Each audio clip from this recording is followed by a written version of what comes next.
दोस्तों, इस पूरी दुनिया में अगर कोई चीज है जिसे कंट्रोल करना या काबू करना बहुत मुश्किल है तो वह है हमारा मन, यानी हमारा दिमाग। हर कोई चाहता है कि उसका मन उसके काबू में रहे, क्योंकि मन के काबू में रहने पर ही हम कोई भी काम अच्छे से कर पाएंगे और उसमें सक्सेस अचीव कर पाएंगे।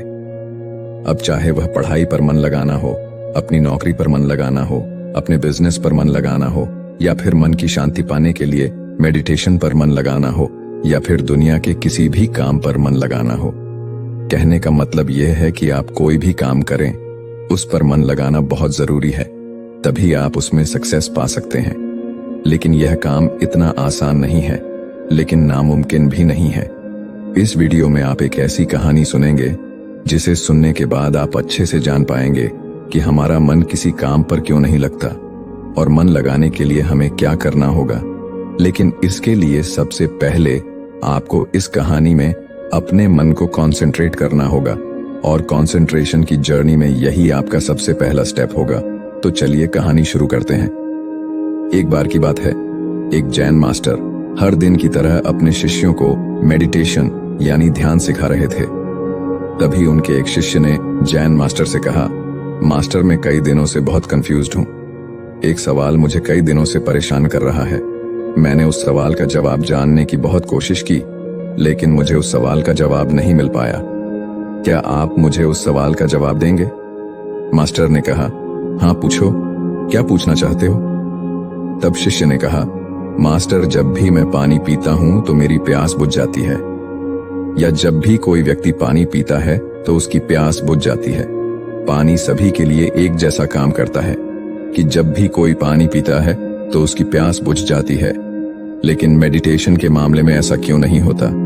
जबकि हम सभी आपके बताए नियमों के अनुसार मेडिटेशन करते हैं, लेकिन हम में से कुछ लोग बहुत जल्दी ध्यान की अवस्था यानी मेडिटेशन की स्टेज में पहुंच जाते हैं, और कुछ लोग थोड़े समय के बाद मेडिटेशन की स्टेज में पहुंचते हैं। लेकिन कुछ ऐसे भी होते हैं जो कभी मेडिटेशन की स्टेज में नहीं पहुंच पाते।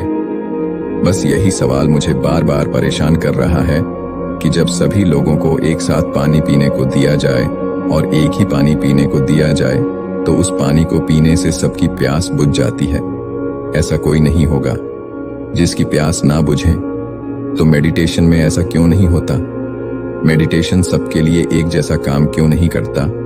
शिष्य की बात सुनकर जैन मास्टर ने कहा कि दरअसल तुम्हारा सवाल यह है कि जब तुम मेडिटेशन करने बैठते हो तो तुम्हारा माइंड उस पर कंसंट्रेट क्यों नहीं होता। और ऐसा क्यों होता है कि कुछ लोगों का मन बहुत जल्दी ध्यान पर एकाग्र हो जाता है और कुछ का थोड़ी देर बाद और कुछ का तो ध्यान ही नहीं लगता। शिष्य कहता है, हाँ मास्टर। जैन मास्टर ने कहा कि किसी भी काम में मन का न लगना सिर्फ तुम्हारी समस्या नहीं है, यह सबकी समस्या है। लेकिन चिंता मत करो, तुम्हें तुम्हारे सवाल का जवाब कल मिल जाएगा। कल गांव के एक व्यक्ति ने मुझे अपने घर भोजन पर बुलाया है, इसलिए कल जब मैं उसके घर जाने के लिए निकलूंगा तो तुम भी मेरे साथ चलना। शिष्य ने कहा, ठीक है मास्टर, कल मैं आपके साथ जरूर चलूंगा। अगले दिन जब मास्टर जाने लगे तो शिष्य भी मास्टर के साथ चलने लगा। कुछ देर बाद वे दोनों गांव में रहने वाले एक सेठ के घर पहुंचे। सेठ ने उन दोनों का स्वागत किया और उन्हें बैठने को कहा और खुद भी उनके साथ बैठ गया। फिर उस सेठ ने अपनी पत्नी से तीनों के लिए खाना परोसने को कहा। तीनों खाना खाने बैठ गए। जैसे ही उस सेठ ने पहला निवाला खाया, वह तुरंत गुस्से में अपनी पत्नी पर चिल्लाया और कहा कि यह कैसा खाना है जिसमें कोई स्वाद नहीं है, और गुस्से में वह खाना छोड़कर वहां से चला गया। यह सब देखकर उसकी पत्नी बहुत शर्मिंदा हुई और जैन मास्टर और उनके शिष्य से बोली कि कृपया मुझे माफ कर दें, आप थोड़ी देर प्रतीक्षा करें, मैं आपके लिए स्वादिष्ट भोजन बनाकर लाती हूं। जैन मास्टर ने सेठ की पत्नी से कहा, नहीं नहीं, इसकी कोई जरूरत नहीं है, तुम चिंता मत करो, यह खाना बहुत स्वादिष्ट है। और फिर दोनों ने खाना शुरू कर दिया। थोड़ी देर में दोनों ने खाना खा लिया, लेकिन जैन मास्टर ने अपनी थाली में 2 रोटियां छोड़ दी और सेठ की पत्नी से कहा, क्या तुम यह 2 रोटियां बांधकर मुझे दे सकती हो? उसकी पत्नी ने दोनों रोटियां बांधकर जैन मास्टर को दे दी। इसके बाद दोनों वहां से जाने लगे और जाने से पहले उनकी मुलाकात उस सेठ से हुई। सेठ को अपने व्यवहार पर पछतावा हुआ और वह उन दोनों से अपने किक माफी मांगने लगा। जैन मास्टर ने कहा, कोई बात नहीं, और दोनों वहां से चले गए।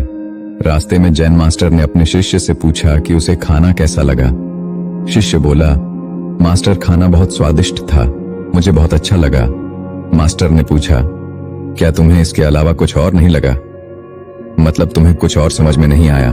शिष्य बोला, मास्टर इसके अलावा मुझे और क्या लग सकता है? स्वादिष्ट खाना खाकर मुझे अच्छा लगा और मेरी भूख भी मिट गई। मास्टर ने कहा, खाना वाकई बहुत स्वादिष्ट था, लेकिन जो खाना हमें परोसा गया था वही उस सेठ को भी परोसा गया था। फिर उस सेठ को खाना क्यों पसंद नहीं आया? ये सुनकर शिष्य सोच में पड़ गया और मास्टर से बोला, आप बिल्कुल सही कह रहे हैं मास्टर, मैंने इस बारे में तो सोचा ही नहीं, आप ही मुझे कुछ बताइए। मास्टर ने कहा कि तुम मेरे साथ चलते रहो। चलते चलते वे दोनों बहुत दूर निकल गए। शिष्य ने मास्टर से कहा कि हम अपने मठ के रास्ते पर नहीं हैं, हम कहाँ जा रहे हैं? मास्टर ने कहा कि तुम बस चलते रहो। फिर थोड़ा आगे चलने पर एक बहुत ही गरीब आदमी मास्टर के सामने आया और वह मास्टर के पैरों में गिर गया और कहा, मेरी मदद कीजिए, मैं पिछले 4 दिनों से भूखा हूं, मुझे कुछ खाने को दे दीजिए। मास्टर ने उस गरीब आदमी को एक पेड़ के नीचे बैठाया और जो 2 रोटियां उन्होंने बांधी थीं, उन्हें उस गरीब आदमी को दे दिया। रोटी देखते ही गरीब आदमी ने जल्दी से उन रोटियों को ले लिया और खाने लगा। खाते समय उसकी आंखों से आंसू निकल रहे थे। वह रोते हुए खा रहा था और वह अपने हाथों से ऐसे इशारे कर रहा था जैसे वह किसी अदृश्य शक्ति से कह रहा हो, इस रोटी के लिए तेरा बहुत बहुत धन्यवाद। रोटी खाने के बाद उस गरीब आदमी ने मास्टर को धन्यवाद दिया। मास्टर ने गरीब आदमी से पूछा कि रोटी का स्वाद कैसा था? गरीब आदमी ने कहा कि इसमें स्वाद नहीं, इसमें तो जीवन था। यह रोटियां नहीं थी बल्कि इसमें स्वयं ईश्वर थे, स्वयं जीवन था। यह कहकर गरीब आदमी वहां से चला गया। मास्टर ने शिष्य से कहा, देखा, भोजन तो वही था, लेकिन उस सेठ को इसमें कोई स्वाद नहीं लगा। मुझे यह स्वादिष्ट लगा और तुम्हें भी भोजन अच्छा लगा, और इस गरीब आदमी को भोजन में स्वाद नहीं बल्कि उसे इस भोजन में ईश्वर और भगवान दिखाई दिए। इससे पता चलता है कि हम जो भोजन करते हैं उससे हम सभी को अलग अलग संतुष्टि मिलती है। जैसे पहला व्यक्ति यानी वो सेठ, उसे इससे कोई संतुष्टि नहीं मिलती। दूसरे हम हैं जिन्हें थोड़ी संतुष्टि मिलती है, और तीसरा यह गरीब आदमी है जिसे अपार संतुष्टि मिलती है। यही बात ध्यान पर भी लागू होती है। मन की शांति पाने के लिए व्यक्ति जितना अधिक भूखा होगा, वह ध्यान की गहराई में उतनी ही तेजी से आगे बढ़ेगा, और यह वही व्यक्ति कर सकता है जो ध्यान करने से मिलने वाले फायदों को अच्छे से जानता हो, जो जानता हो कि ध्यान की गहराई में जाने पर उसे क्या मिलेगा। जीन मास्टर की यह बातें सुनकर शिष्य को अपने सवाल का जवाब मिल गया। शिष्य ने जीन मास्टर को धन्यवाद दिया और दोनों वापस मठ की ओर चल पड़े। चलते चलते जैन मास्टर शिष्य से कहते हैं, लेकिन यह इतना आसान नहीं है जितना तुम सोच रहे हो। अगर तुम चाहते हो कि तुम जो भी काम करो उसमें तुम्हारा ध्यान केंद्रित रहे, तो इसके लिए तुम्हें मन को समझना होगा। अगर तुम मन को समझे बिना कोई काम करोगे तो संभव है कि तुम ज्यादातर कामों पर ध्यान केंद्रित नहीं कर पाओगे और परेशान होते रहोगे। मास्टर की बात सुनकर शिष्य की मन को समझने की जिज्ञासा और भी बढ़ गई और वह मास्टर से कहता है, मास्टर, कृपया मुझे मन के बारे में विस्तार से बताइए। फिर मास्टर मन के बारे में विस्तार से समझाना शुरू करते हैं। मास्टर कहते हैं कि मन इतना चंचल होता है कि अगर इस पर काबू ना पाया जाए तो व्यक्ति बेचैन होने लगता है, और ये बेचैनी पल भर में मन में आने वाले सैकड़ों सवालों की वजह से होती है, और ये बेचैनी तब तक बनी रहती है जब तक व्यक्ति को मन में चल रहे सवालों के जवाब नहीं मिल जाते। यही वजह है कि हम किसी भी काम पर मन नहीं लगा पाते, और काम पर मन लगाने के लिए मन का शांत होना बहुत जरूरी है। शिष्य कहता है, लेकिन मास्टर, हम मन को शांत कैसे रख सकते हैं? जैन मास्टर कहते हैं, इसके लिए तुम्हें मन को अच्छे से समझना होगा, तभी तुम अपने मन को शांत रख सकते हो।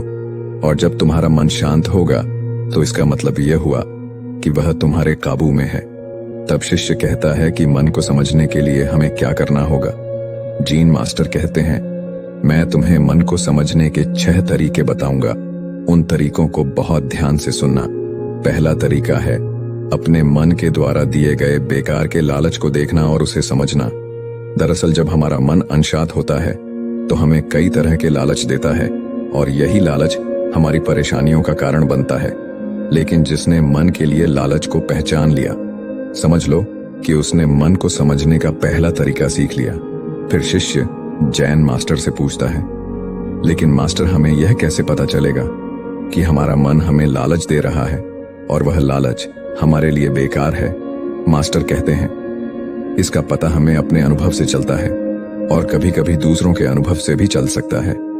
मन के लालच में आकर व्यक्ति जो भी काम करता है उसमें उसे नुकसान ही होता है और नुकसान के बाद ही नुकसान का अनुभव होता है। यही अनुभव मन को समझने का पहला कदम है। फिर शिष्य ने जैन मास्टर से पूछा, अगर कोई व्यक्ति पहले तरीके से यह जान लेता है कि वह मन के दे गए लालच के कारण दुखी है, तो दूसरा तरीका क्या है? जैन मास्टर कहते हैं, दूसरे तरीके के लिए तुम्हें एक ऐसे व्यक्ति को ढूंढना होगा जो पहले से ही अपने मन को जान चुका हो और उससे मुक्त हो। वास्तव में केवल ऐसा व्यक्ति ही तुम्हें सही रास्ता दिखा सकता है। शिष्य कहता है, लेकिन ऐसे व्यक्ति को हम कैसे पहचान सकते हैं? जेएनयू मास्टर कहते हैं, सुनना। किसी व्यक्ति की बात सुनना ही किसी के मन को समझने का तीसरा तरीका है। शिष्य कहता है, क्या हम उसे देखकर नहीं पहचान सकते? जीन मास्टर कहते हैं, कोई व्यक्ति भले ही बहुत शांत और बहुत अच्छा दिख सकता है, लेकिन उसके मन में क्या है यह केवल उसके शब्दों से ही जाना जा सकता है। लेकिन कभी कभी शब्द धोखा भी दे सकते हैं। इसीलिए किसी की बातों पर तब तक विश्वास नहीं करना चाहिए जब तक कि वह तुम्हारे विवेक की कसौटी पर खरान उतर जाए। अब जैन मास्टर शिष्य को चौथा तरीका बताते हैं। जैन मास्टर कहते हैं कि मन को समझने का चौथा तरीका है कर्म। खुद को जानने के लिए सही दिशा में काम करना जरूरी है, लेकिन काम करते समय इंसान हर बार दो गलतियां करता है। पहली गलती होती है किसी काम को शुरू ही नहीं करना और दूसरी गलती होती है काम शुरू करके उसे पूरा न करना। इन दोनों गलतियों के पीछे हमारा मन ही होता है। कुछ लोग इसलिए अपना काम शुरू नहीं कर पाते क्योंकि वो सोचते हैं कि मैं काम कल से शुरू करूंगा, और कुछ को लगता है कि मैं फेल हो जाऊंगा। इन गलतियों का मुख्य कारण है जागरूकता यानी अवेयरनेस की कमी, और अवेयरनेस की कमी के कारण ही मन इंसान को सही दिशा में आगे नहीं बढ़ने देता। जैन मास्टर कहते हैं कि मन को जानने और समझने का पांचवा तरीका है अवेयरनेस। इसलिए हर काम को अवेयरनेस के साथ करना बहुत जरूरी है। बिना अवेयरनेस के जिया गया हर पल और किया गया कोई भी काम मौत के समान है। शिष्य मास्टर से पूछता है कि उसे अपनी अवेयरनेस के लेवल को बढ़ाने के लिए क्या करना चाहिए। मास्टर कहते हैं, ध्यान, मेडिटेशन। ध्यान के जरिए ही अवेयरनेस बढ़ाई जा सकती है। ध्यान मन को जानने, समझने और काबू करने का आखिरी तरीका है। मतलब ध्यान वह नाव है जिस पर बैठकर मन रूपी नदी को पार किया जा सकता है। जो व्यक्ति पहले 5 तरीकों से मन को समझ लेता है वह मन को जीत लेता है और अपने मन पर पूरा कंट्रोल कर लेता है। शिष्य को अब जीन मास्टर की बातों से सब कुछ समझ आ गया था और उसने जैन मास्टर को पूरे दिन की यात्रा के लिए और ध्यान और मन के बारे में इतनी जरूरी जानकारी देने के लिए तहे दिल से धन्यवाद दिया, और इसके साथ ही उनकी यात्रा भी समाप्त हो गई। उम्मीद है कि आपने इस वीडियो से कुछ न कुछ जरूर सीखा होगा। आपको ये वीडियो कैसा लगा हमें कमेंट बॉक्स में कमेंट करके जरूर बताएं, क्योंकि जब आप कमेंट करते हैं तभी हमें पता चलता है कि वीडियो बनाने की हमारी मेहनत सफल हुई है। इस वीडियो को ऐसे दोस्तों के साथ शेयर करें ताकि वे भी इससे कुछ सीख सकें। ऐसी ही जानकारी पूर्ण वीडियो देखने के लिए हमारे चैनल बुद्धा ब्लिस स्टोरीज को सब्सक्राइब करें और बेल आइकन को दबाएं ताकि आपको अगले वीडियो की नोटिफिकेशन मिल सके। इस वीडियो में बस इतना ही। मिलते हैं अगले वीडियो में, तब तक अपना ख्याल रखें।